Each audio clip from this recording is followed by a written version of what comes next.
Bom, para eu começar a contar um pouco dessa história que eu vivi com Vegas e com o Baixo Augusto, eu vou necessariamente ter que passar um pouquinho sobre a minha história também. Eu sou engenheiro de alimentos, sempre fui um coxinha, no final das contas, sempre trabalhei em corporação.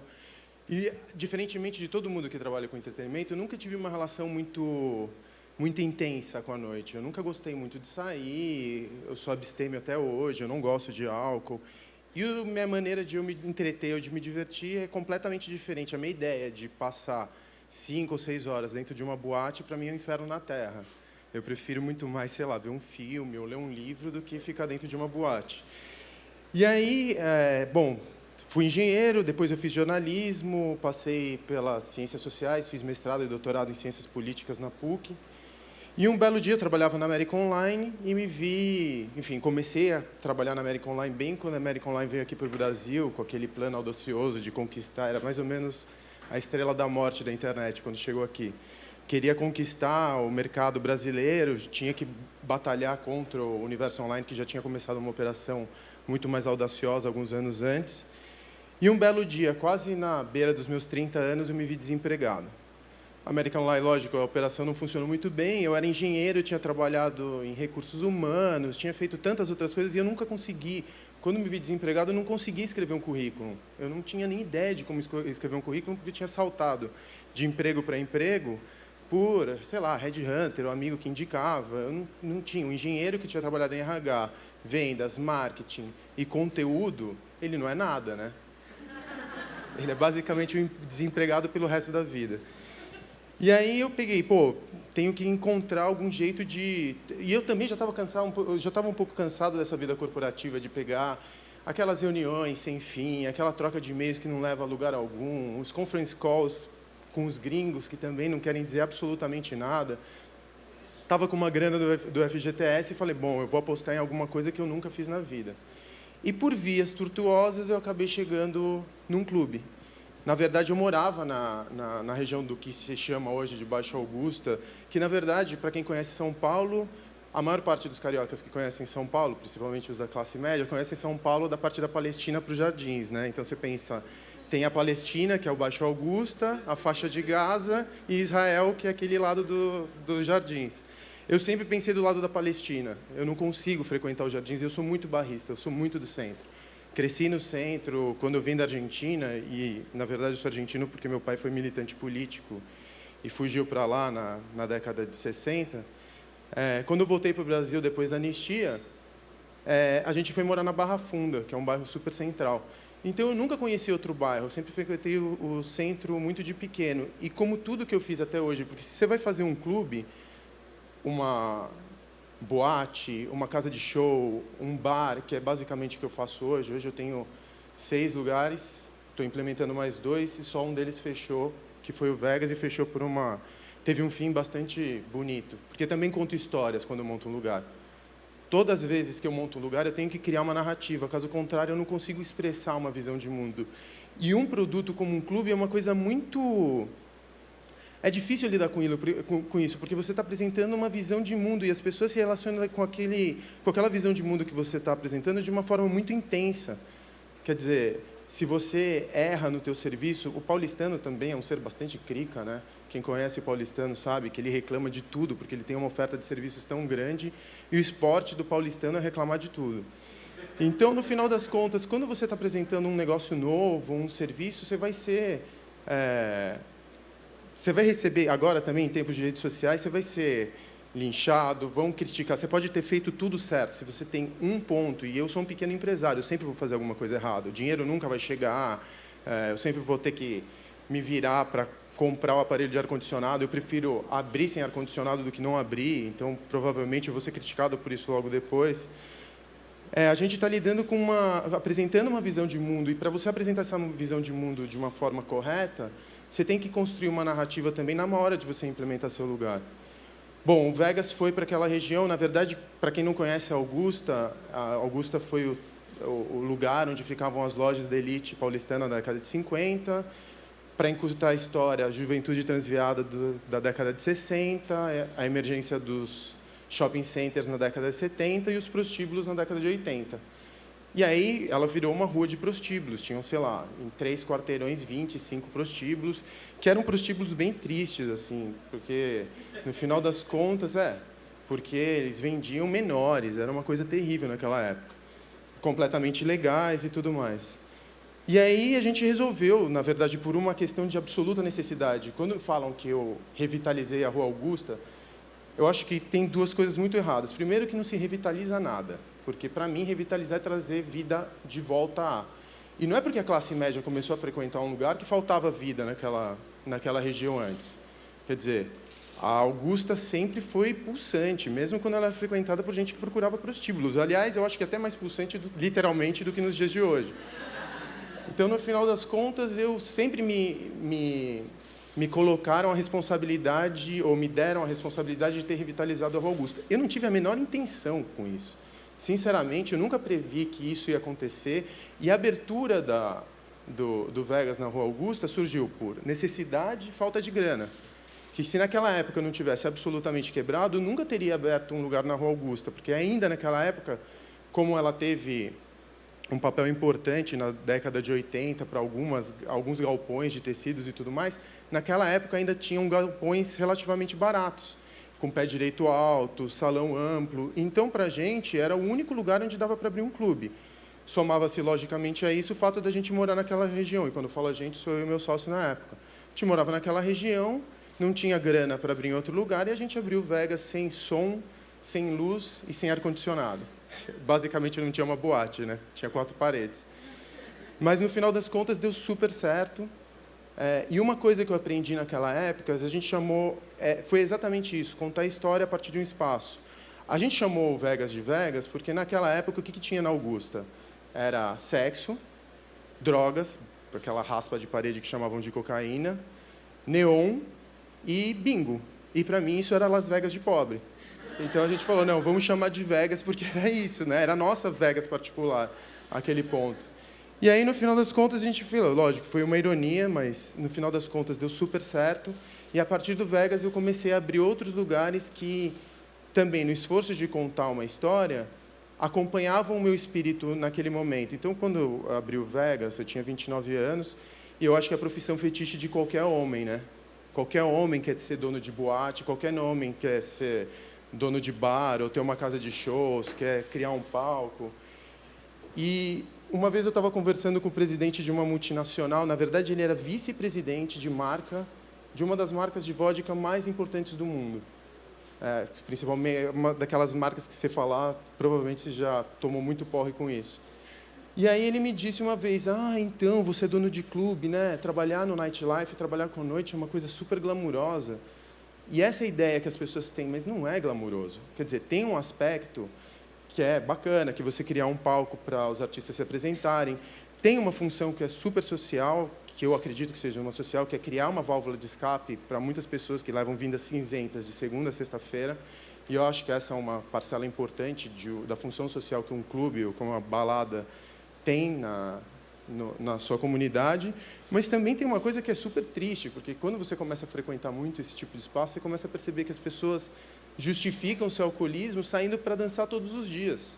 Então, elas não estão saindo para beber, elas estão saindo para dançar. E aí você começa a perceber que tem uma série de profissionais que começam a se envolver com dependências a partir do trabalho que fazem. Quer dizer, tem um aspecto de trabalhar com noite que é pesado, que é... E aí eu tenho que trazer um pouco de realidade, porque eu trabalho com isso faz 8 anos, é um aspecto de uma determinada forma que me faz querer me afastar um pouco disso. Porque a partir do momento que eu começo a me divertir, essa primeira é a regra do pipoqueiro. A partir do momento que eu começar a me divertir com aquilo que eu ganho meu pão, eu vou me ferrar.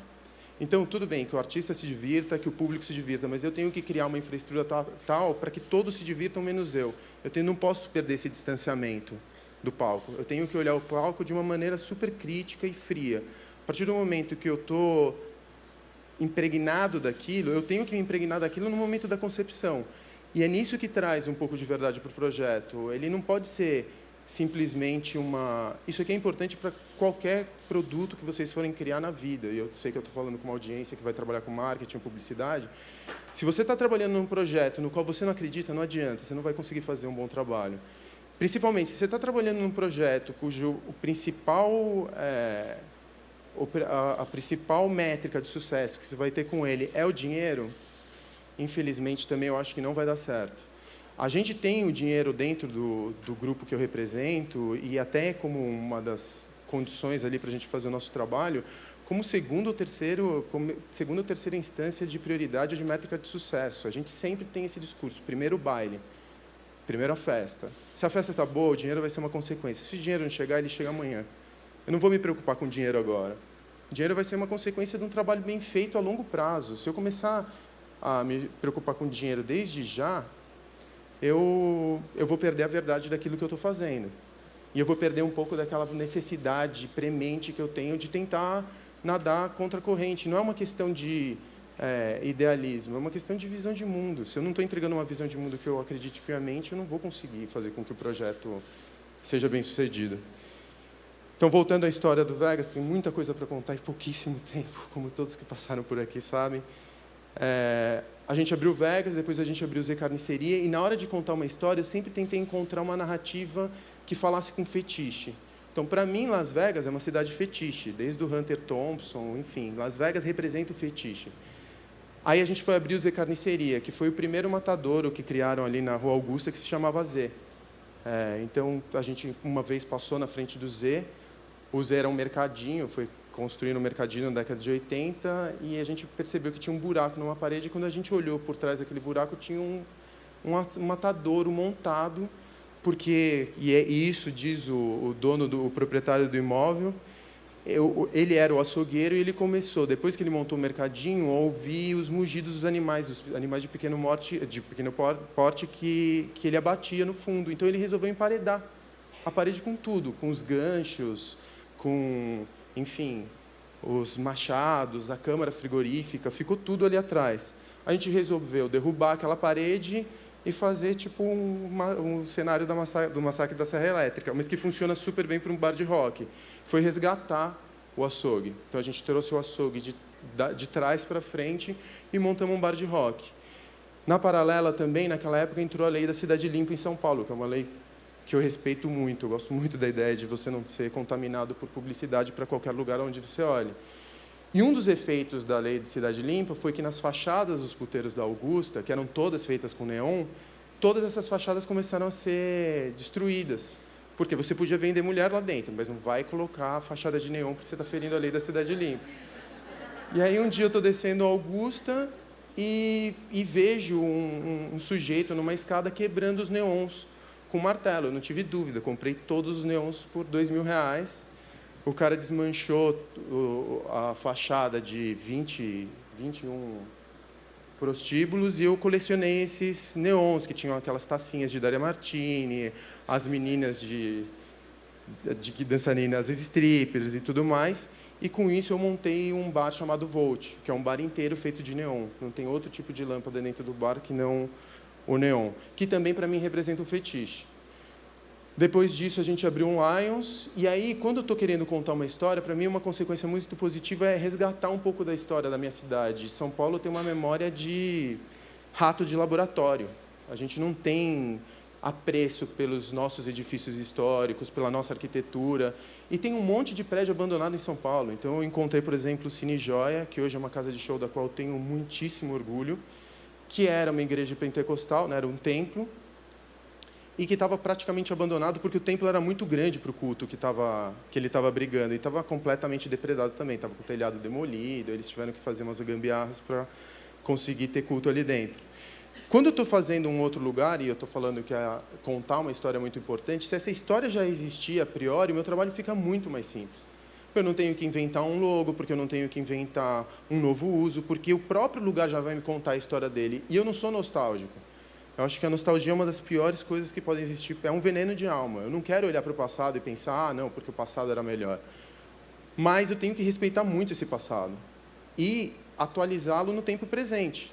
Quando eu fui pegar a história do Cine Joia, ele tinha sido uma sala de projeção para diretores japoneses, como Kurosawa e Ozu, na década de 50. Quando eu fui fazer a casa de shows, eu falei, bom, então eu tenho que usar a projeção, já que ele era um lugar de convivência, onde a projeção era que mantava as pessoas à sua volta, eu vou usar a projeção para imantar as pessoas em torno do palco. E a gente usou uma tecnologia que é super usual nos dias de hoje, mas há 2 anos atrás não existia muito, que era o mapping arquitetônico. A mesma coisa foi com o IAT e, ao mesmo tempo, com os próximos projetos que eu estou seguindo, eu estou descobrindo São Paulo. Por exemplo, eu estava até contando para o Renato que a gente encontrou o Riviera, que foi um bar super importante para a resistência paulistana da década de 60, enfim, foi ali que a Rebordosa nasceu, Chico e Eli se apresentaram lá. Então, no momento que eu encontrei o Riviera, que ele ia se transformar numa drogazil, eu olhei e falei, não, esse lugar tem uma história muito importante. Eu não sei o que eu vou fazer com o lugar, só que uma drogaria ele não vai ser. Ele não pode ser uma drogaria, a gente não pode perder. E esse é um efeito colateral do meu trabalho. Eu não vou dizer que eu sou um altruísta que quer salvar, eu não sou o IFAM, eu não sou o CONDEFAT, eu não sou um órgão público. Mas, ao mesmo tempo, eu acho que a responsabilidade de salvar algumas peças importantes para a história, para a memória de São Paulo, está na mão de qualquer um que tenha capacidade para isso. E eu, felizmente, hoje tenho.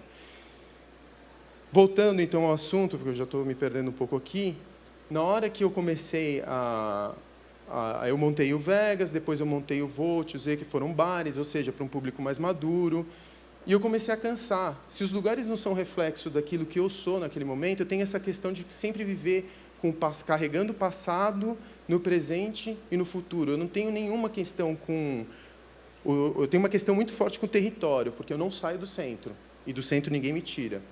Mas, com o tempo ele não importa para mim. Eu convivo com o passado, que era uma verdade, que era minha verdade há 4 anos atrás, ou há 5, há 6, ou há 7 anos atrás, que ela nem me cabe mais hoje, porque eu me sinto um tiozão todas as vezes que eu vou numa balada, com aquela verdade que era mais de uma maturidade minha, dos 32, 33 anos, e hoje eu convivo com os projetos os palcos de música ao vivo, que são a verdade que eu tenho nesse presente momento e já estou trabalhando no meu futuro. Quer dizer, essa questão temporal, passado, presente e futuro, para mim, elas acabam se conflangindo num único fluxo, assim, eu não consigo distinguir um do outro. Meu tempo está acabando, então o único recado que eu queria dizer aqui para vocês é que, como esse mantra que foi repetido muitas vezes, então contem histórias, acreditem naquilo que vocês estão desenvolvendo, naquilo que vocês estão fazendo, tentem levar um pouco de si para aquilo que vocês estão colocando no mundo, aquilo que vocês estão parindo, e, principalmente, não acreditem em tudo que te falam. Então, não sigam muitos os conselhos, porque se eu tivesse ouvido, eu não teria feito nada hoje. Obrigado.